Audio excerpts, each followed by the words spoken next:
What's up, guys? We have a great video for you again today. These are my top waiver wire pickups at QB for week 13. First off, I have Jameis Winston. He's still only rostered in 13% of Yahoo leagues. He just gets massive volume in this Browns offense, and he has the arm to throw in the elements as the season moves on. The Browns are likely going to continue leaning on him going forward, and I'll be going in further depth in my hot takes later in this video, so stay tuned.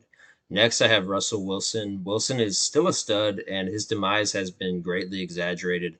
The Steelers are playing good ball with Wilson under center, and I think he's a good bye week fill-in this week as he gets to play against a Browns defense who got banged up in the secondary late on Monday night. And finally, I like Caleb Williams. He's been starting to roll and should have a lot of opportunities to throw the ball next week versus the 49ers. Williams is a solid bye week fill-in that can serve as insurance as you move through the playoffs. Week 14 is here. What wide receivers are you targeting to help get you into the playoffs or make a run in the playoffs or win your championship? Well, I got you covered. First up, number one target, Adam Thielen of the Carolina Panthers. The man has been back for 2 games. He's seen 14 targets, 11 catches on those targets, 156 yards, and a touchdown. I don't see his production dipping anytime soon. He is the man with the plan in that Carolina offense. We're also looking at MVS, Marquez Valdez-Scantling of the New Orleans Saints. I know we talked about him. He's not really getting the targets, but he is making the most of them. 4 touchdowns in his last 3 games, and he's been a top 30 wide receiver in all those. Nick Westbrook-Akine of the Tennessee Titans. He's had 8 games, 8 touchdowns. Targets have been on the rise. I expect him to be getting at least 6 targets over the next few games to close out the season. That's going to be great in PPR formats especially. Brandon Cooks of the Dallas Cowboys. First game back, he saw 7 targets and a touchdown. I know he's not going to be the number one guy. CeeDee Lamb was kind of injured during that last game, but still expect decent production out of him, even with Cooper Rush as quarterback. Here are your waiver wire ads at the running back position. First, the guy that should be the top priority waiver wire pick. If you have fab, whatever, spend it all. It is Isaac Guerendo of the San Francisco 49ers. With both CMC and Mason on the IR, he is a must add in that fabulous 49ers run game.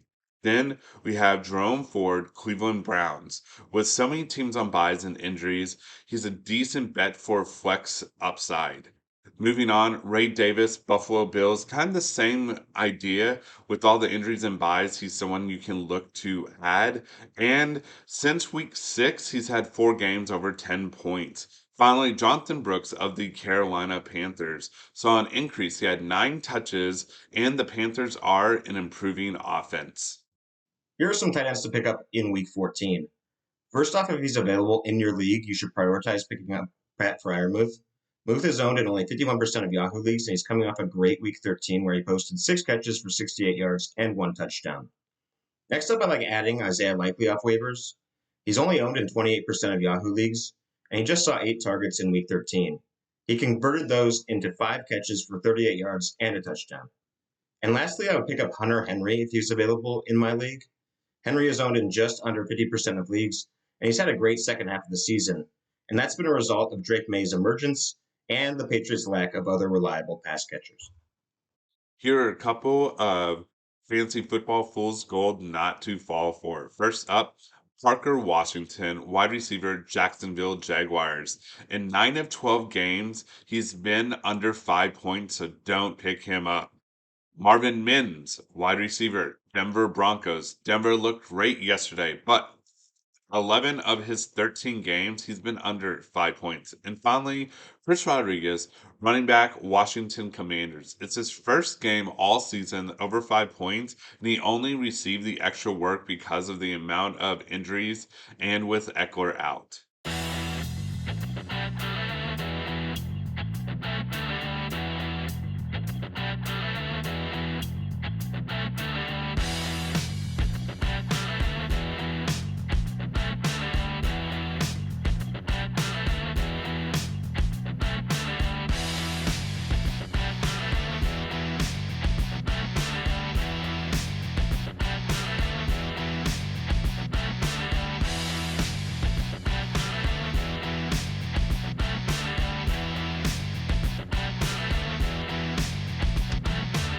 Excuse me, sir. Would you like another hot take? Yeah, definitely. Keep them coming.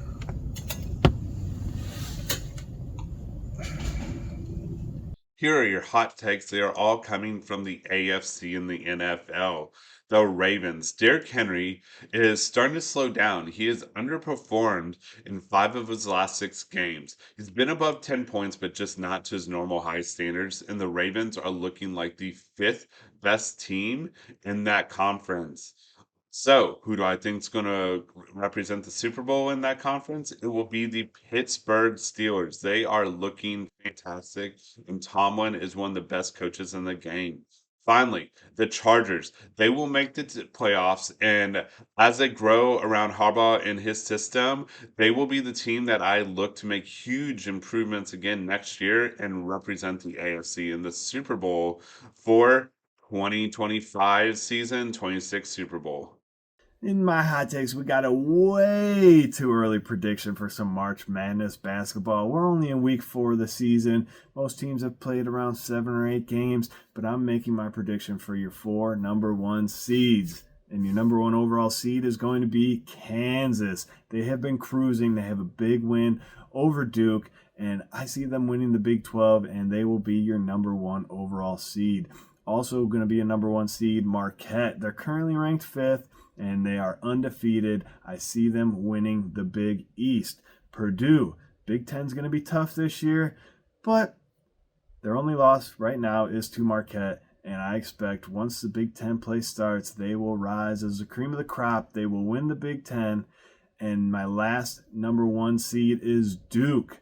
They'll shake off their early 2 losses, one of them, like we said, to Kansas, and they will win the ACC, thus being our 4th number 1 seed.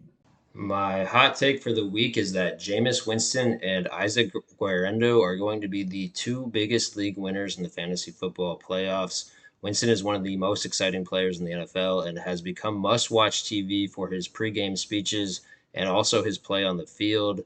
He's the ultimate gunslinger who can throw for 500 yards and 2 pick sixes and still not flinch. I think he will continue to get the volume necessary to put up monster fantasy numbers. With Guarendo, he inherits the lead role in the 49ers offense and is a very talented young back. He was a bright spot for the 49ers on Sunday night and could put up some big games versus a soft schedule in the fantasy football playoffs. Go get him if you can. My hot take for the week is that Bryce Young is not only not a bust, but that he will develop into an above average starting quarterback.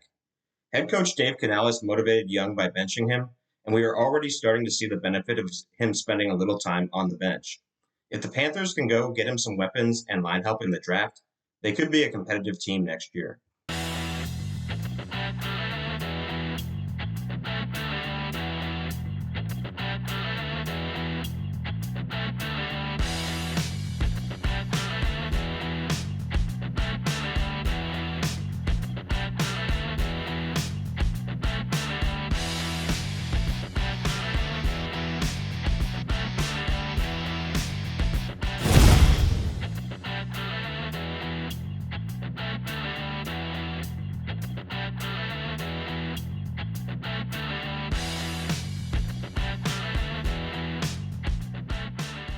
Okay, here is a 1-2 hand from Windstar. We raised to $8 with Queen 10 offsuit from the cutoff, and we get 5 callers, so let's go to the flop. The flop is the 10 of clubs, the 10 of hearts, the 4 of diamonds. It checks around to us, and we want to make it seem like we're just doing a standard C bet, so we bet $18. And we end up getting 3 callers, so we'll see. The turn is the 2 of hearts. Checks me again. Now I want to bet a little bit bigger, so I bet to $57, and I get 1 caller from middle position, and that player's been a pretty good player. The river is the 8 of clubs. He checks again to me, and it just didn't feel right, and it seems like I'm either way beat or way ahead. So I check, and he shows King 10 of diamonds, and I laugh and smile and said, "Good thing I checked." And I show my Queen 10, and he said, "You're supposed to bet that river." So again, it's a good thing that I checked in that position. Okay, we are still playing 1-2 at Windstar. Got a bunch of limpers, and it limps me in the big blind, and I have 6-4 of hearts, I decide to check my option and we go 7 ways to a flop. The flop is perfect. It is the 2 of diamonds, the 3 of hearts, and the 5 of diamonds. I check. The middle position now bets 20. We get 2 callers. Now the small blind raises to 100. Debate kind of what to do, but I go all in for $282 and middle position says I guess I have to too. And they went all in for 425, and the small blind goes all in for less. The turn was the 10 of diamonds, and the river is the 3 of clubs. Hate it. I show my hand and say, all right, who caught up? Small blind had ace 4 offsuit, and middle position had pocket fives and rivered the boat to scoop a really nice pot.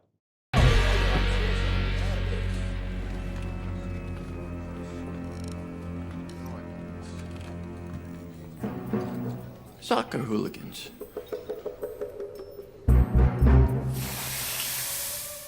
With the added minutes this week, we saw some absolute dominance by Liverpool in the EPL. They won a big game over Manchester City 2-0. That's right, ladies and gentlemen. They shut out City. Cody Gakpo scored in the 12th minute, and Mohamed Salah sealed the deal with a penalty in the 78th minute, sending Liverpool 9 points clear at the top over Arsenal and Chelsea, who sit second and third respectively.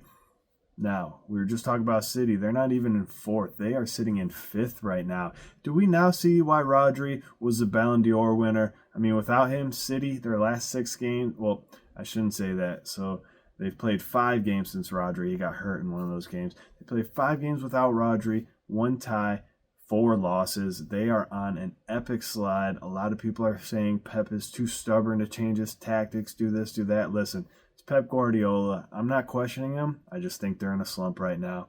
On to the MLS. The MLS Cup is set. We have a championship game, ladies and gentlemen. Thanks to a 1-0 win, the New York Red Bulls beating Orlando, and another 1-0 win, the LA Galaxy beating Seattle, we will have an MLS Cup final on Saturday, December 7th at 4 p.m. Eastern. New York Red Bulls will travel to LA Galaxy. That should be a good one, ladies and gentlemen. I suggest tuning into that. Hope you guys have a good week. We'll see you next time. Okay, here is a few fantasy basketball players that you should look to add. First up, Gorga Baetzi. Butchered it. He's a center on the Orlando Magic. He's available in 70% of leagues, but he's been player 13 the last 2 weeks. He gives you 9.8 points, 7.8 rebounds, 1.9 assists, a steal, and 1.9 block. Those are some great numbers. Then we have Julian Champagne of the San Antonio Spurs. He's available in 76% of leagues. He's been player 34 the last 2 weeks. He gives you 2.7 3-pointers made, 14.5 points, 5.2 rebounds, 1.8 assists, 1.8 steals, and a block, just filling up every category. So those are players that you should look to add. Okay, thank you so much for watching to the end. If you haven't yet, please take a moment, hit that like, comment, subscribe. And if you do not know yet, on Saturdays we are dropping our start sits for the week. So check that out to make sure that you're watching, seeing the players you should be starting and sitting for fantasy football. And at 11 a.m. Central Time, we go live to kind of give you the best updates of what's going on for fantasy football. So check that out. We have our store. Go there, get some DGL merch, and have a great week.